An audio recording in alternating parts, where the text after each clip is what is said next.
Welcome to the Forensic Focus podcast. This is a holiday special, which will actually, unlike some of the other ones, go out within a few days of the recording, because Desi is a genius and is going to edit it all, so good man.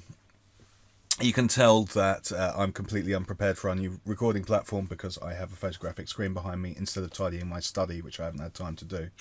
And we can't blur the background. So, but we're hoping to use this new high resolution platform going forward. And Desi and I are just going to have a chat about the year that has passed and the year that is to come. And welcome along. It's nice to catch up with you again, mate. Yeah, it has been a while since our last one, because I guess people who listen at home will probably see us quite regular or come out on a regular cadence, whereas we record these quite far back and then release them at the moment. So I don't think we've caught up for probably like about a month and a half, 2 months. Yeah, it's been it's been at least a month. Yeah, other than over the chat, but properly face to face. It's nice to see you still there. So, And I suppose, like, talking about the new year, so some small changes to our team is Krista has decided to take a break from podcasting to focus on some of her other interests. So hopefully she has a really strong background in kind of journalism. So hopefully we'll see a lot more writing come out of Krista in the new year for stuff that she's had on her books and been really interested in and has wanted to write about it for a long time, but kind of was like the backbone to this podcast. So definitely a thanks to Krista for building this out and keeping it going. And hopefully we can do it justice in the new year. Huge thanks. And I know that Krista, partially because she's been spamming Twitter with her new WordPress account, some of it deliberate, some of it not. But she's got a new WordPress site that contains all of her writing. So we'll put a link in the show notes so that you can go and catch up with the stuff that she's been doing as well. Yeah, and it's definitely not goodbye from us. Like we're more like we're super keen to have Krista on when she's got like some new writing up, or if she just wants to come and catch up with us on one of our random Fridays where we just kind of talk shit like this and talk shit like this. Yeah. It'd be great. Don't expect much value, especially today, because it's just us lamenting and discussing next year, for sure. But I know on my list of things is I think I need one of those background screens, because as you can see, I've just got like shit in the background everywhere. Yeah. So it's hard not being able to like blur your screen. Yeah. This is it's a photographic pop-up screen. I did contemplate briefly buying a proper green screen thing, but then I realised that all it would be bright green behind me, because it still can't do anything with it because it doesn't allow us to process the video. So it would have to be in post, and we'd get lazy, and then you would just have the green screen. Yeah, totally understand that. So that's on your wish list for Christmas. One photographic pop-up. Yeah, well, so I'm actually moving. I'm moving states in Australia. So I'm moving from South Australia to Queensland next year in January. Does that put you into a realistic time zone? That's the important question. No, it moves me. So this is weird, right? So I'm moving from a state that has daylight savings into a state that doesn't have daylight savings. So I think at the moment, Queensland is half an hour behind South Australia. But when it flips, then Queensland is half an hour in front of Adelaide. So it's like it hops over either side by half an hour from what I currently am. It's super weird. And I think there's only, it's going to sound bad that I don't know this, but I think maybe like Queensland and WA has it. Maybe Northern Territory doesn't do it. I'm not sure. I definitely know Queensland because I used to work with people in Queensland. So they don't observe daylight savings at all. It's bad enough having a country that spans several time zones, let alone one that, has different rules across the whole thing. I don't know how you cope, to be honest. But it's even like when you have countries or different states that observe the switch for daylight savings at different points of the year. So you have like this weird period of a couple of weeks where you're out by more time and then someone else switches over and then it changes again.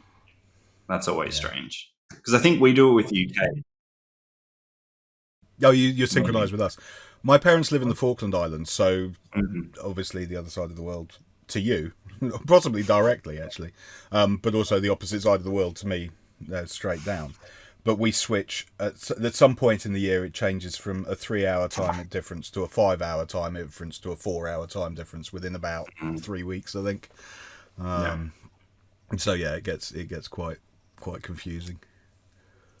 I think I Yeah. have once spun phoned my dad at 4 a.m. thinking it was reasonable, and yeah, it wasn't. So anyway, Yeah. So besides that, it is on my wish list, but I have been avoiding uh, purchasing anything at the moment because I know like shipping timings over Christmas are horrible, and then cancellations and dealing with rerouting shipping and stuff has been.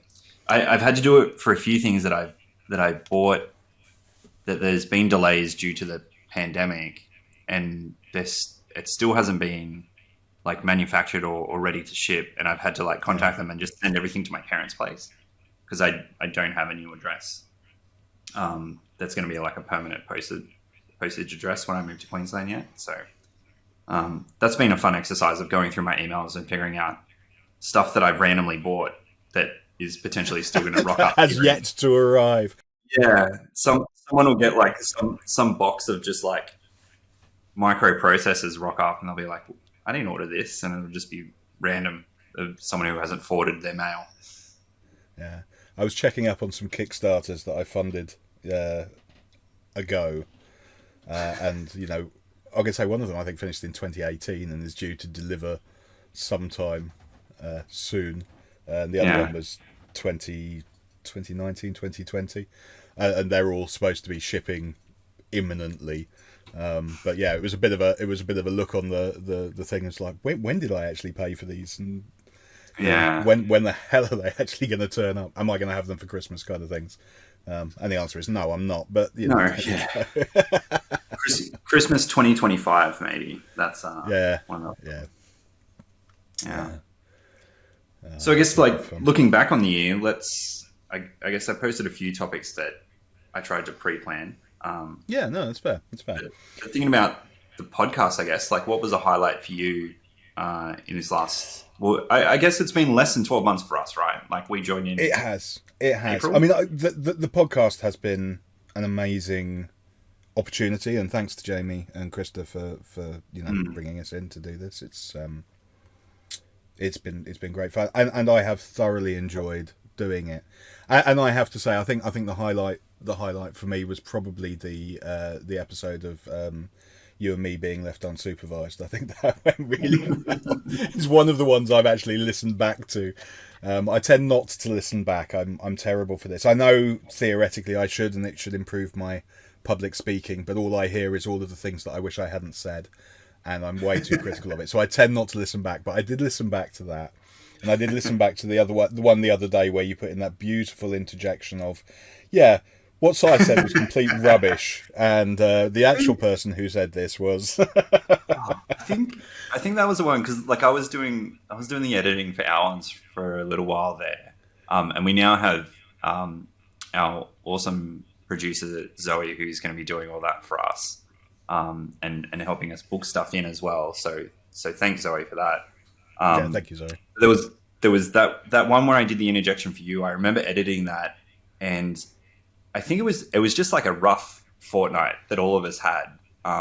But there was so much swearing that I needed to cut out of that podcast. And it was very hard sometimes because it was so quick, and then we'd talk about a topic. So I was trying to cut it so that it was hard to notice. So yeah, normally we're pretty good. Like we're like the swear words that we use are not too bad, but even in that one, I think Krista like dropped a few f bombs, which was surprising because she's normally the Yeah, collected one of the three of us. yeah, yeah. I'm gonna say I have gradually slipped away. So there's court rules where there's no swearing in my Mm. my language. There's student rules where there's with permission limited swearing, and then there's totally relaxed, which was I think where we hit. And I think that Yeah, was yeah. maybe need to edge it back into student rules again. I At think we least. do all right normally. Like it's not too bad. No, I mean I Because think I think yeah.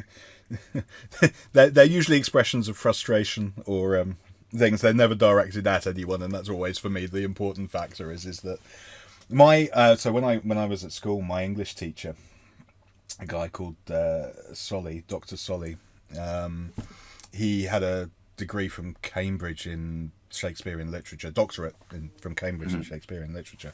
So, I mean, really, really intelligent guy.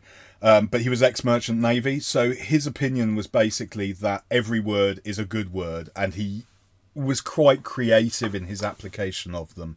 And he was one of my housemasters at the boarding school, and he would just turn up and... I won't...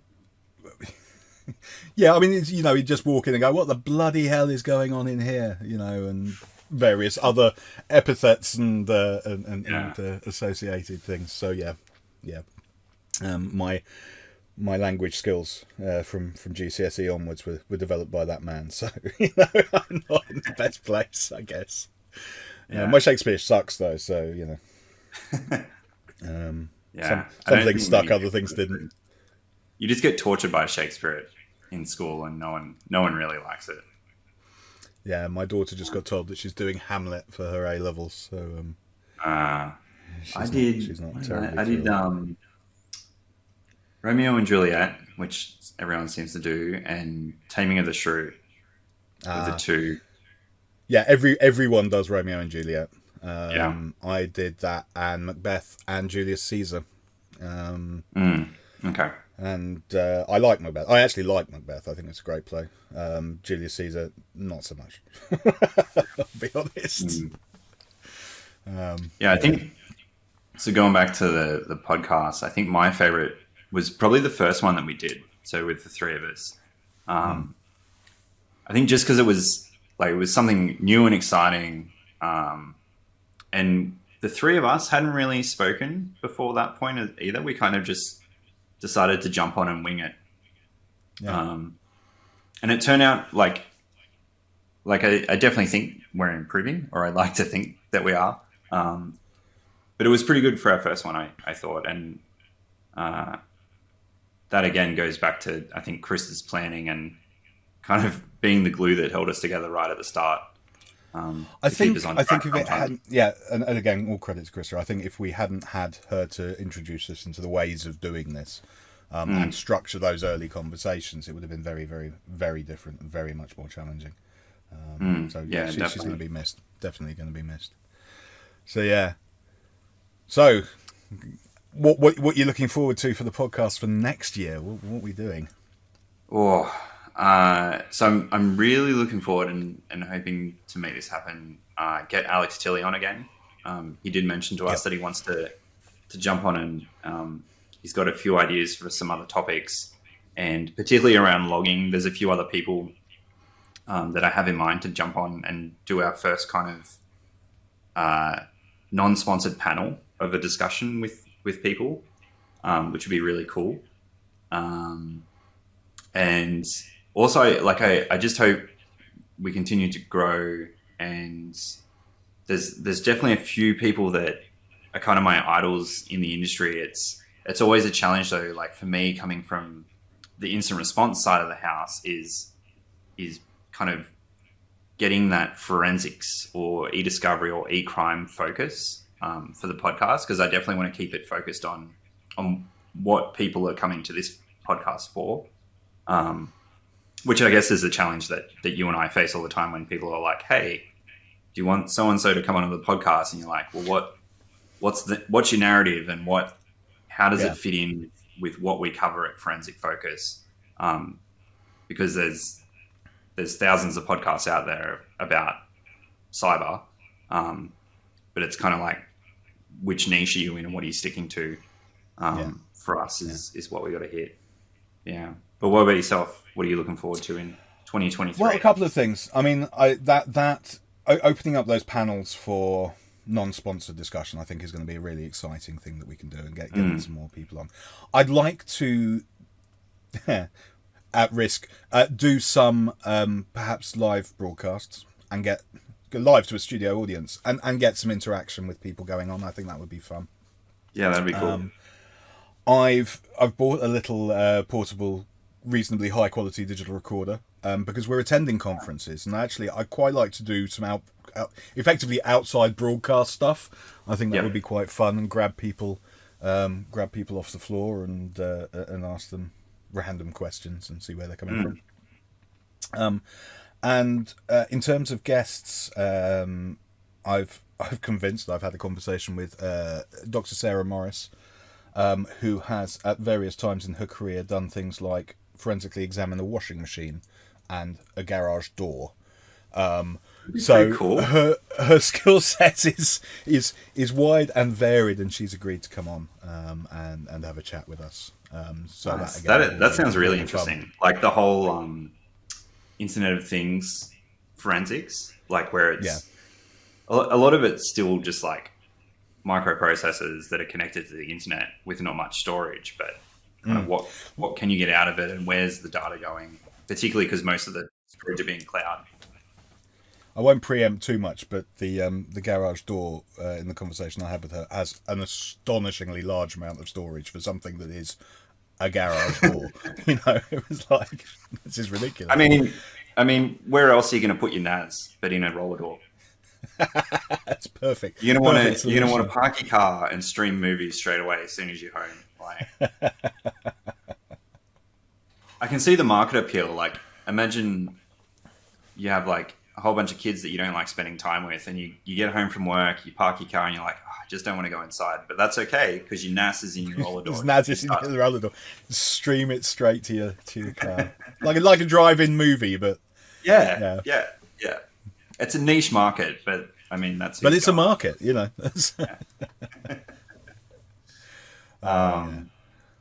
So what did you have on a list of things, if you're a list person, of things to do this year that you know that you probably still want to do or you have to do that you've had to push till next year?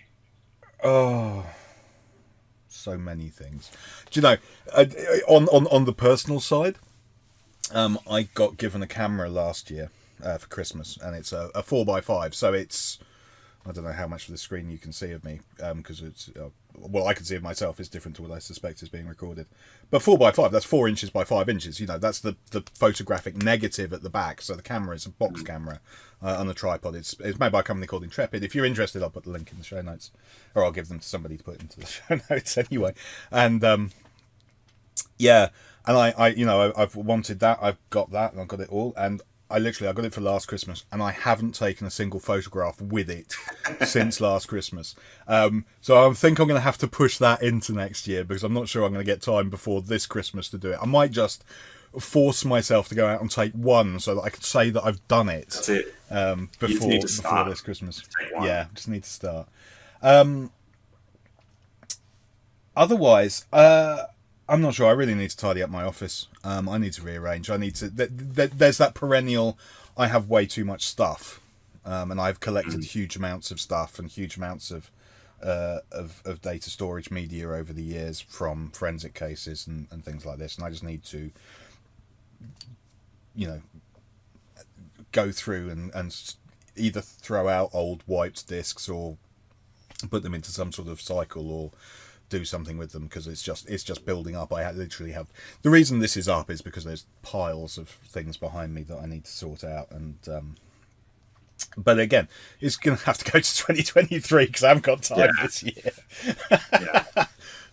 Do you ever feel like whenever you like clean a space that you're in, especially like home offices, you spend a lot of time in them, do you ever feel like when you do a really good thorough clean or you rearrange your room, like I always had this feeling as a kid when you like change your room around, you're like, oh, new room, new me, because it's like your personal space. Yeah. And I moved my office around probably like at the start of COVID because I bought a new desk. So I was like, oh, I'm going to shift everything around, put storage in new places and everything. And I finished and I was just like, that was super satisfying. Yeah. Yeah, it's really good when it all finally finishes and you look at it and you think, this is the way I had imagined it. And then it degrades over the next 6 months and ends up back where it was before, in my case. But I watched a very inspirational YouTube last night of a guy called Thomas Heaton, who's a photographer, and he just redid his study And he made it look beautiful, and he's got sound deadening panels for podcast recording and YouTube recording, and I was looking at it and thinking, oh yeah, that looks great, I should do that. And then I realised that his room was about 5 times the size of mine, and it's never going to work. It's cramped in here. It's really cramped in here. I can practically touch all the walls by stretching my arms out. So yeah. Yeah. Talking about cleaning out, I cleaned out all my cables the other day because I've just collected a metric ton of HDMIs over the years. I could never find them, and I'm like, I'll just buy 10 off like JCar or wherever. So I was throwing out all the poor quality ones, and I was like digging through a whole bunch of stuff, and I ended up finding I had about 10 mobile phones from just laying around from just over the years that I've always kept them. So I've got them sitting in a pile, and like I need to donate these, and then like I had no intention to do so in the near future. It'll be like right before I leave, essentially. But then I was like scrolling through LinkedIn, and there was like a post about, oh, make sure when you're cleaning out, like with your phones, like that it's factory wiped. And I was like, I definitely know that I've done it for the last like 4, but I just can't remember like on the really old phones whether I've done it. So now I've got to like charge the phones and turn them on, factory wipe them, and then get rid of them.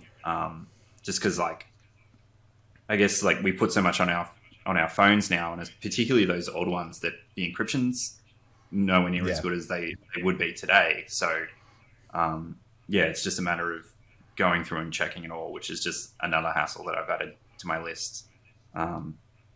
So I could push it to 2023, but I do drive out on the 6th, so it'd be tight.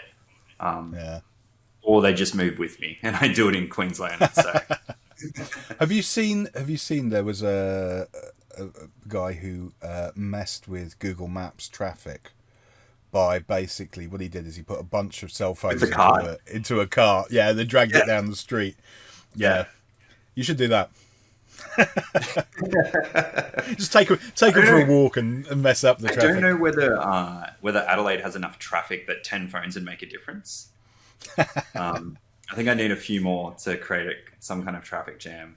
But it is funny, the car GPS. So we've got a Subaru Outback, and I forget the brand of GPS that sits in it, but it's like this company that essentially does everyone. Because it's in the older, whether the newer models just run on Android and you have Google Maps in your car. But this car, when it turns into a red light, it tells you that it's a traffic jam, rather than were you just stopping at a red light and it's going to change in 30 seconds, which is always funny because it pops up with a little warning. But it seems to know, because as soon as the light turns red, like it only takes like 2 seconds, and then the car GPS is like, traffic jam ahead. And I'm like, I don't know who programmed this, but it's... Yeah, A, who programmed it, and B, what else is it talking to in the traffic ahead of you that makes it think that, and it's funny because like it'll do it even if you're the only car that's pulling up to the red light. It's just like traffic jam. I'm like, okay. Interesting. We'll have to get a car. So somebody who does car forensics on. I don't know anyone. I'm sure there's somebody out there we can find. Yeah, I'm sure there is. Anybody listening who does car forensics, come and have a talk with us. Definitely we'd love to hear from you. But in terms of other things for 2023, so always it's like I'll buy a course to do in cyber, or I'll buy like I've still got Michael Basil's book on extreme privacy. I got like halfway through that. I still need to read the rest of it. The most difficult thing I find about that is you can't get a digital copy of the book. Like he just doesn't sell, which is fair enough, because it's like a stream of revenue, and you'd lose that being an ebook. But it's so big, so it's like one of those weird. It's not as tall as an A4, but it's like the A4 volume. It's that size, but yes, the other book. In fact, it's in the other room. Yeah, and it's just like you can't really take that kind of book when you're on a train to like read on a train. Then you're lugging around a book that size all day. So I kind of only read when I'm at home. It's just that's on my list of things to read. I've got like a reverse engineering course that I bought right at the start of the year, and I did like the intro lesson and then didn't really do any more of it. So, but those kind of things always roll over like 3 years Yeah. until I get the motivation to finally do one. So, Yeah, that's fair. I mean, I've asked for Christmas for a book on Raspberry Pi or ARM assembly programming, oh yeah, which will roll over into next year without a doubt. It's something I've always been meaning to do. I mean, I learned to program in C and never really got into assembly. I mean, I've done bits of it over time, but actually, I quite want to play with something from bare metal up, and I mean that like totally no operating system, just actually boot, get code running, and implement various things as it goes up. I mean, I've taught operating systems, I've taught Linux, and I've taught it from boot process through, but I've never actually done it myself, and I'm quite want to have a go at doing that. So that's on my list for next year, is to try and get something to boot. Raspberry Pis are reasonably affordable, and should be fairly straightforward. Can you program the microprocessors on a Raspberry Pi in assembly? Does it allow you? Yeah. I suppose it would. Like, there'd be some Flash interface that you could use, right? Yeah, so what happens in the Raspberry Pi is you have your SD card, which is the effectively the boot disk. So it will go to that, and it will pull the boot sector from that, and that boot sector will then tell it to load the various other stuff. So in fact, it's a standardly formatted FAT32. Well, no, it's a boot sector, so it's pre FAT32 partitions. But that boot sector is read from by the BIOS to start with. So whatever you put into that boot sector will then execute. So you write it to the SD card, put the SD card into the Raspberry Pi, and then hopefully the Raspberry Pi will boot. The trick is figuring out how to get something out of it so that that it's actually done it, because otherwise, unless you've written something to write out to an interface or flash a little light, you have no clue whether it's actually worked or not. So there's a bit more to it than that, but yeah. So the troubleshooting LED. It was when I did low level kind of engineering at uni, and that was the first thing that they taught you, was like, you put your microchip in your breadboard, wire everything up, and then you put an LED in, and you like write some real basic code and just put the LED in the on one of the output pins, and you get it to send the output to that output pin. And if it turns on, you're like, okay, good. I haven't blown up any components, and it's working. Yeah. So there is a blinky light on the Raspberry Pi. I will be trying to get that to blink. That's my nice. That'd be really cool. There's some like really cool projects for Raspberry Pi out there these days. I saw there was like an article that I was reading today or yesterday about like IoT. So it's like the ICS space, but with internet connected stuff that's not quite operational technology. And like the article was saying, like Arduino is moving into some of that space or something like that. No. So, yeah, that'll be interesting, particularly for like stuff that like you may need to control some low level things, and you're just sticking the Raspberry Pi there to manage it. That's not like safety critical or anything. Yeah, you can make a smart home with your Raspberry Pi. That'd be pretty cool. Yeah. My home's not very smart at the moment, I have to say. Funnily enough, one of the things that I kickstarted is something called a his brain disappears. It's an open source Amazon Alexa, basically. Oh, okay. Yeah. I'll put a link in the show notes afterwards. But yeah, so it's privacy focused. So instead of sending all your stuff off to Amazon, it does Mycroft, named after Sherlock Holmes's brother. Yeah, so it does all of the processing inside the device, and then so you're not losing all of that data in theory. Okay. We'll see when it actually arrives. The that will be the smartest thing in the home, apart from the unplugged Alexa in the drawer behind me that I got for testing ages and ages Oh, ago. yeah. Actually, yeah. On a side note, I had a friend over for dinner the other night, and we were chatting about something that what was it? It was something that I bought ages and ages ago, and I haven't received emails from this company in years. And I get all the mail to my inbox, like including spam, because I like to unsubscribe and block a whole bunch of stuff. Um, yeah, and hadn't heard for ages, and after my friend left, I'd got like a couple of hours later, I got an email for a special for that item, and I was like, what device was listening? Um, so like I went through my phone because I have an iPhone now, so I was pretty good, and I have all the stuff turned off. But we do have a Google Home that sits on the counter, and I was like, I bet it's the Google Home because it was a Gmail account as well. So I was Yeah. like, I bet it's listening and sending me specials for stuff that I don't need. Yeah, it's I don't know, unsettling. And now when I move, I'm going to get rid of all that. Yeah, it's unsettling. I think that's the thing is that Mm, I love convenience. I'm a big fan of convenience, and yeah, anything that makes life easier and more straightforward, huge fan. But yeah. it's that insidious creepage into private life that I think Mm, is concerning for me. yeah.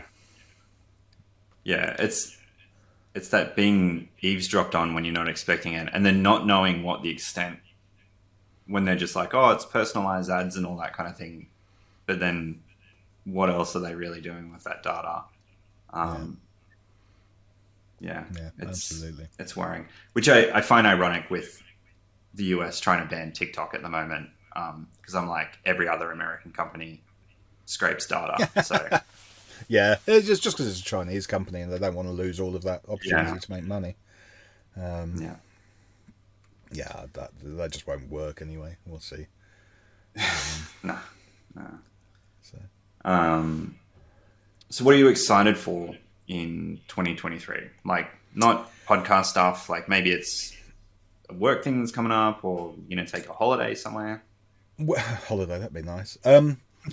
I haven't got holiday going anywhere. No, I'm hoping to take up a new academic post or two in the coming year. Nice. A few things in the fire, so I will let you know if and when those happen. But I have high hopes of those coming to fruition in the next year. That I'm really excited about because, as we talked before, there's so many advantages to being able to access university resources as well as the Mm, colleagues to have and people to talk to and things. But access to libraries and yeah. all of the good stuff and seeing students again. I miss teaching. I'm looking forward to being in a position to do so again. Yeah. It is. It That is will be really always really fun. rewarding teaching. Yeah. So that shooting that 4x5 camera at some point next year. Other than that, no, not a lot planned at the moment. Good life goes on. Um, you know, two children still at home. So life is full and busy. I mean, children. Mm, He lives with us, but he's adult, and it's just convenient for everybody at the moment.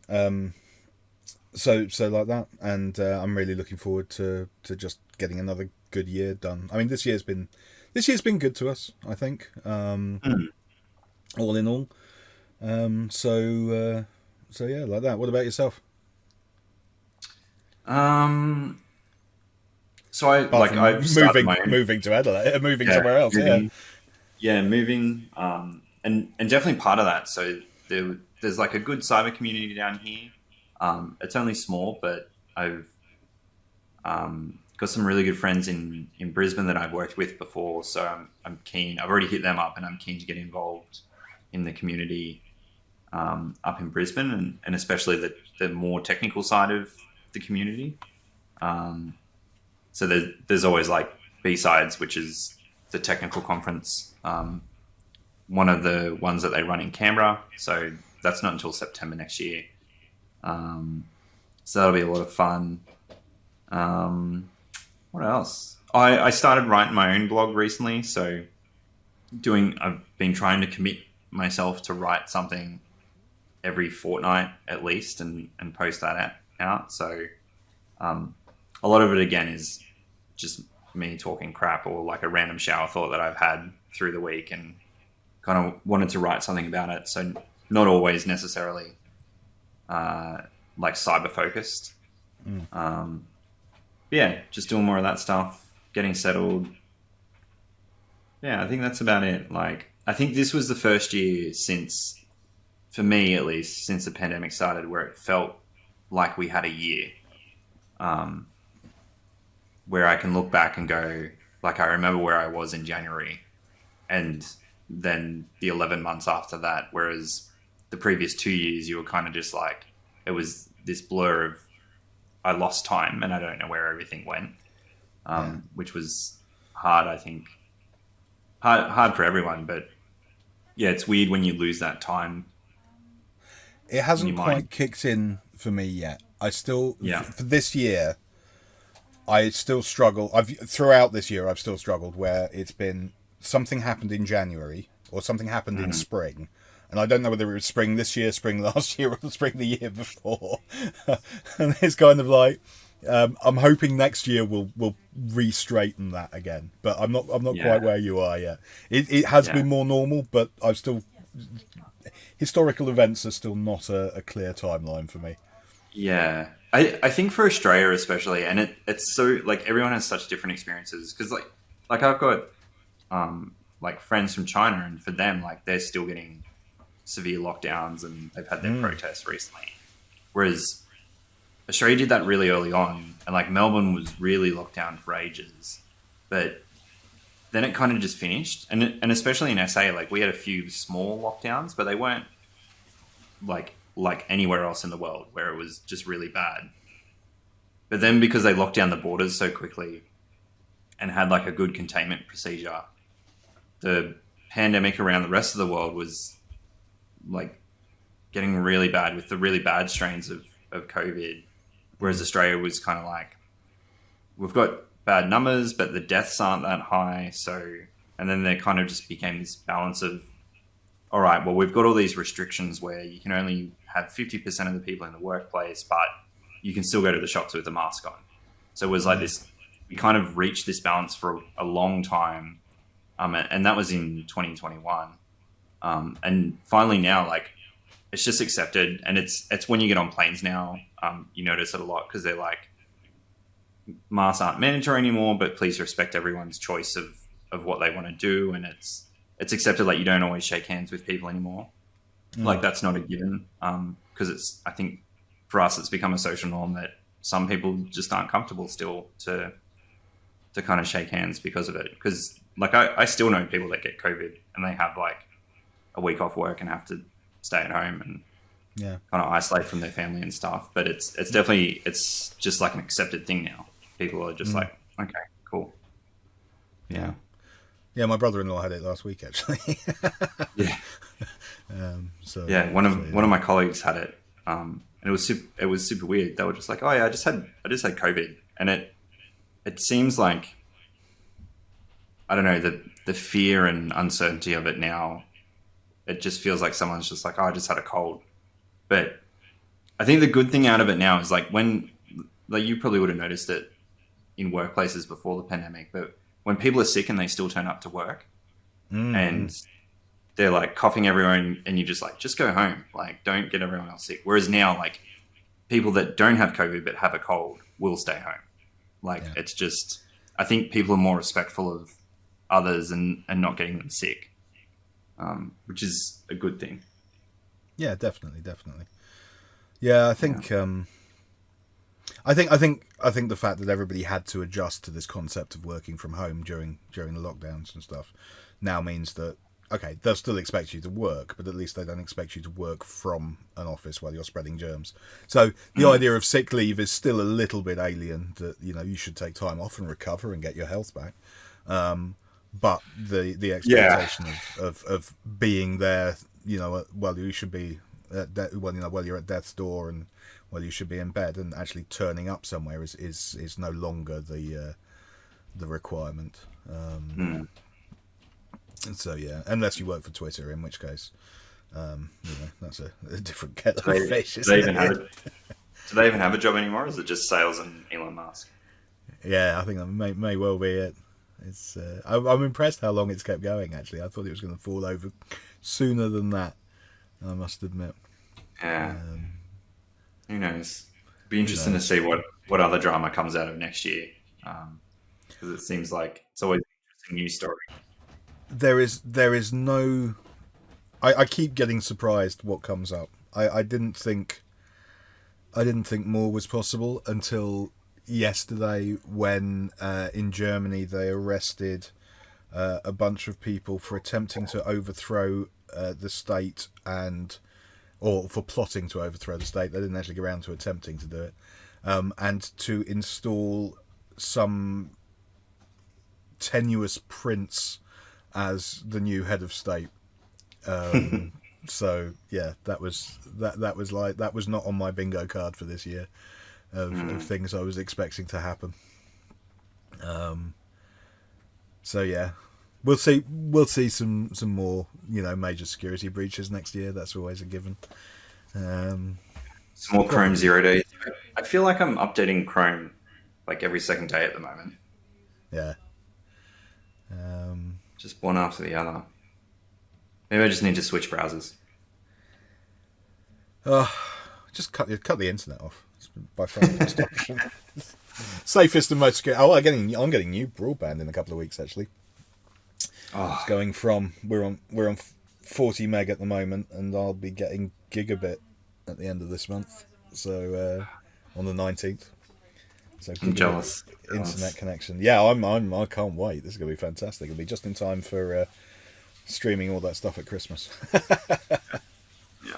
It gets windy here in Adelaide, and my internet cuts out. So Yeah. um, I'll be looking to hopefully get, I don't know, fiber. They messed up the whole fiber rollout in Australia, so still hit and miss whether you can get it or not. But we'll see.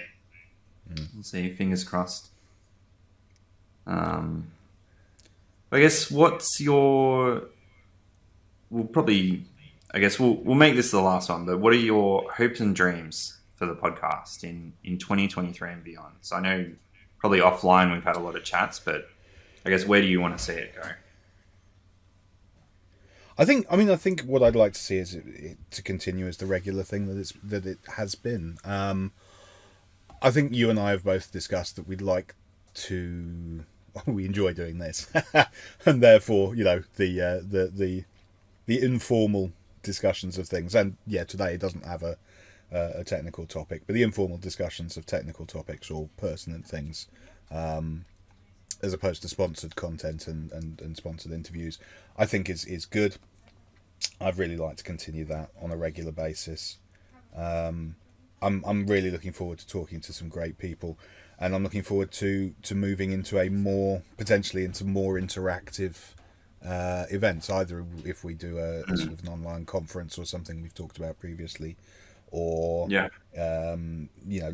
liver events where we can have an audience or some audience participation to come in and ask questions or observe live or whatever. That would be great. Yeah, I'd love to have Krista back to come and tell us how she's doing and catch us up on her life and what's going on with her. That would be wonderful.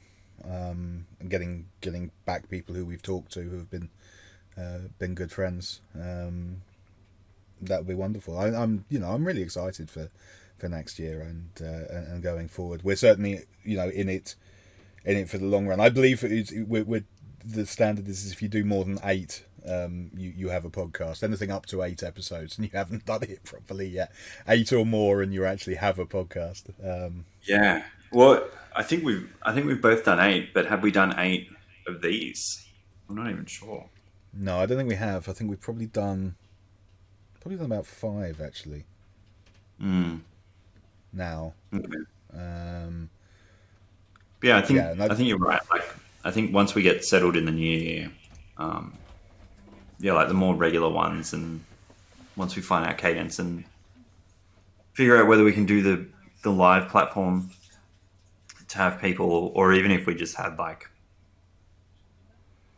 a Discord server up where people could post chats while we're doing this live on, I don't know, even Twitch or something, which would be yeah, fun. yeah, that'd be fun. I'm going to say the other thing I would like at some point is actually get Jamie on. He has Yeah, fairly resolutely managed to keep himself in the background of Forensic Focus and of the podcast, and you sort of see him crop up. And I have, I've said it before, but people have actually asked me whether he really exists or not because people have never actually done anything other than speak to him on the phone.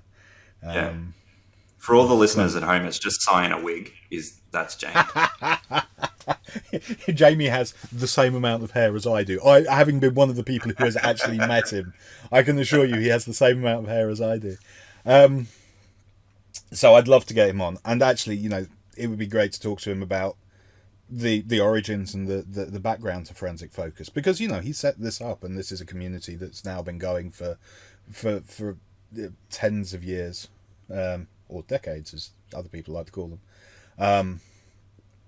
And it's a resource that a lot of people are aware of, and I mean you're obviously aware of it because you're listening to this podcast, people. So it'd be nice to have him on to explain his actions and justify himself for putting us in this position, basically. So I think that would be fun. We'll have to get him scheduled in next year. Have a live session, and he can explain why he's tormenting everyone by having us as co-hosts.